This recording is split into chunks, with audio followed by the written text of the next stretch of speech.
이거 진짜 많이 물어보세요. 올리브영에서 파는 맞아, 치아 맞아. 미백제 사도 맞아, 되냐 맞아, 이런 거 맞아. 많이 여쭤보시는데 가장 많이 물어보시는 질문 한 10가지를 저희가 꼽아봤습니다.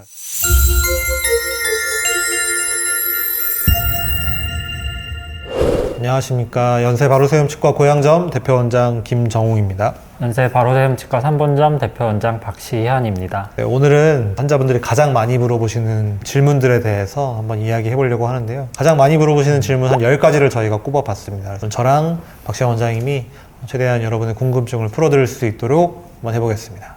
시작해볼까요? 네.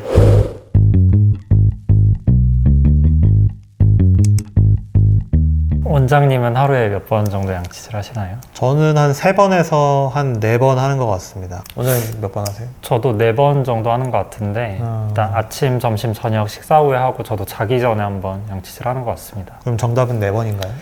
그건 아닌 것 같고 2번만 해도 충분하다 이렇게 하는 사람들도 있고 3번 다 해야 된다라는 사람들도 있습니다. 근데 저는 그냥 아침 저녁만 꼭 하는 게 일단 제일 중요하고 점심에는 바쁘면 못 할 수도 있지 않나 싶긴 하거든요. 밖에 계시고 하면은 못 할 수도 있죠. 그래서 대신 이제 아침 저녁은 바쁘시더라도 꼭 해달라고 저는 말씀을 드리고요. 그것도 많이 물어보시는데 밥 먹고 몇 분 있다가 양치해야 되냐고. 탄산음료라든지 좀 산성 음료 같은 걸 좀 드셨을 때는 아무래도 조금 기다렸다가 양치질 하는 게 좋은 것 같습니다. 물로 헹구기만 하고 한 30분 정도 있다가 하시는 게 좋을 것 같습니다. 원장님은 전동 칫솔 사용하시나요? 저는 어릴 때 사용했었어요. 저도 전동 칫솔 사용하진 않고 일반 칫솔 사용하는데 전동 칫솔 만약에 사용하고 계시다면 전 좋은 것 같아요. 약간의 거동이 힘드시거나 이런 분들한테는 전동 칫솔 많이 권해드리는 것 같고 뭐 굳이 막 그렇지 않고 하시면 일반 칫솔도 사실 효과적인 면에서는 크게 차이가 없거든요. 둘 중에 뭐가 좋다 이런 거는 아닌 것 같고 일단 꼼꼼하게 일반 칫솔이든 전동 칫솔이든 구석구석 잘 닦아주시는 게 더 중요한 것 같습니다. 이거 진짜 많이 물어보세요. 그렇지 않아요? 진짜 많이 물어보시는 거예요. 어떻게 생각하세요? 일단 당연히 대체는 불가하다고 당연히 모든 환자분들한테 설명드리고 치실을 사용하는 이유 자체가 우리가 칫솔로 닦이지 않는 치아 사이사이 부분을 닦아주는 의미가 제일 큰 건데 그 부분이 가글액이 도달하기는 좀 쉽지 않다고 생각을 하고 심지어 치간 칫솔도 마찬가지예요. 치간 칫솔이 치아 사이에 껴있는 걸 할 수는 없기 때문에 치실과 치간 칫솔도 좀 분리해서 생각을 하셔야 되는데 저는 그래서 적어도 주무시기 전에는 한 번은 꼭 치실하고 주무시라 라고 말씀을 꼭 환자분들한테는 드리거든요.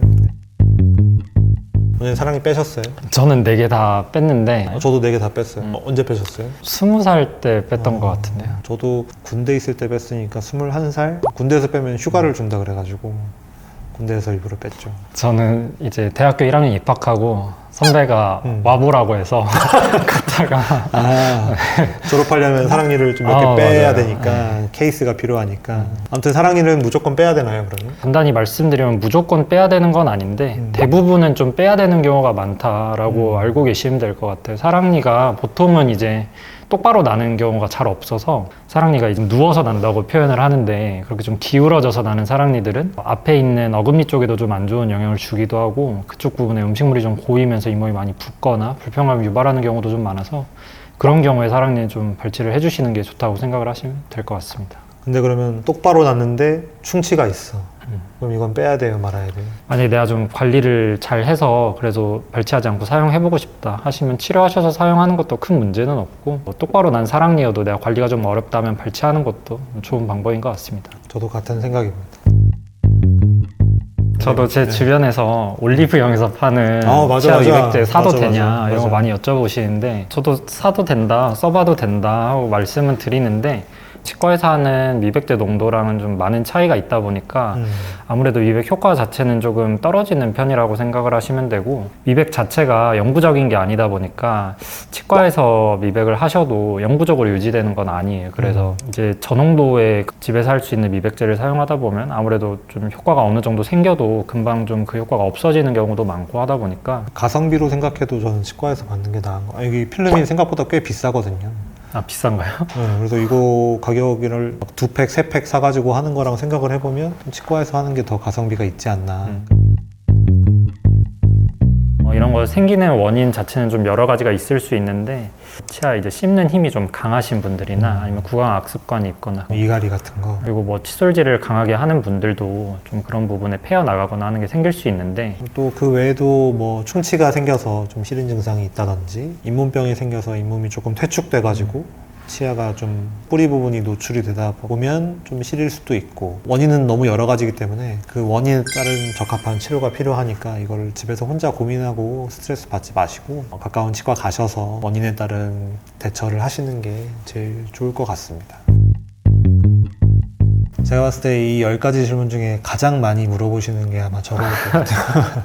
임플란트 수명이 보통 한 10년 정도다 이렇게 이야기가 되어 있거든요. 근데 이제 무조건 막 10년마다 임플란트가 탈이 난다 이런 뜻은 아니고, 그러니까 평균을 내면 10년이다 이런 거지. 워낙 이거는 개인차가 좀 큰 것 같아요.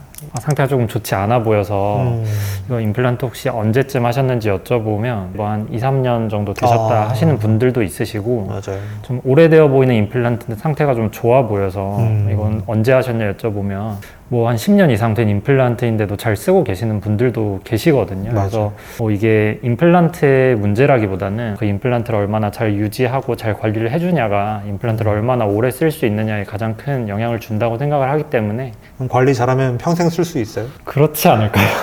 저도 그렇다고 생각해요. 아니 너무 웃긴 게 스케일링을 하러 오셔가지고 스케일링하면 치아 깎이지 않냐고 많이 물어보세요.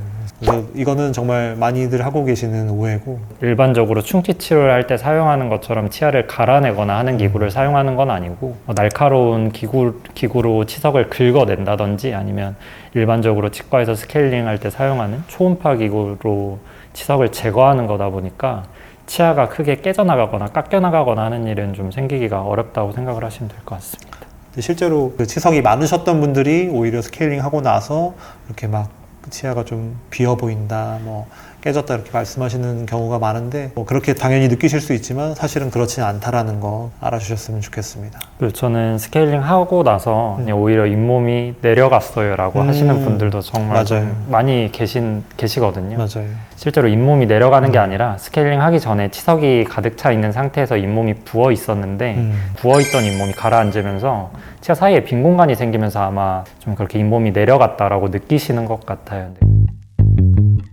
충치는 통증 여부랑은 상관없이 이제 충치가 진행된 정도에 따라서 치료를 해야 되는 충치가 있고 치료하지 않아도 되는 충치가 있다고 생각을 하시면 될 것 같은데, 보통 충치 때문에 내가 통증이 치아에 생겼다 하면 충치가 좀 많이 진행된 경우라고 생각을 하시면 될 것 같고, 통증이 없는 경우라도 치아 내부로 충치가 많이 좀 진행이 된 경우들도 많이 있는데 엑스레이 사진 상에서 충치가 좀 많이 진행이 되었다 하면 치료를 받으시는 게 좋은 것 같습니다. 어쨌든 충치가 계속이 진행되면 통증이 생길 수밖에 없기 때문에, 그리고 아무튼 충치가 더 진행이 되면 어쨌든 그만큼 더 삭제해야 되는 치아도 더 많아지거든요. 그러니까 내 치아를 최대한 좀 보존하기 위해서라도 오히려 충치가 확실하다면 통증이 있기 전에 하는 게 제일 좋지 않나 생각됩니다.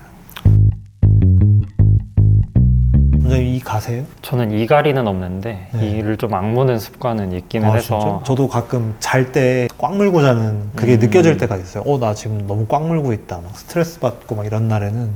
근데 이게 치아에 얼마나 안 좋으냐, 일을 좀 많이 가시는 분들은 입안을 보면 사실 딱 보이잖아요. 그쵸. 네, 치아가 이렇게 평평하게, 치아가 뭐 송곳니도 뾰족하니까 송곳니라고 부르는데, 일을 많이 가시는 분들은 송곳니가 이렇게 일자로 평평하게 이렇게 다 마모가 돼 있습니다. 근데 이게 왜 안 좋냐면, 어쨌든 송곳니는 이렇게 치아를 이렇게 양옆으로 갈 때 어금니가 안 닿도록 띄워주는 역할을 하는데, 일을 많이 가시는 분들은 송곳니가 평평하다 보니까 아래턱을 좌우로 갈아도 송곳니만 닿는 게 아니라 어금니까지 다 닿아버려요. 어금니들이 이제 그 다음엔 조금씩 닳게 되죠. 이제 그러면 이제 문제가 좀 커집니다. 아주 서서히 짧아지니까 나도 모르는 새.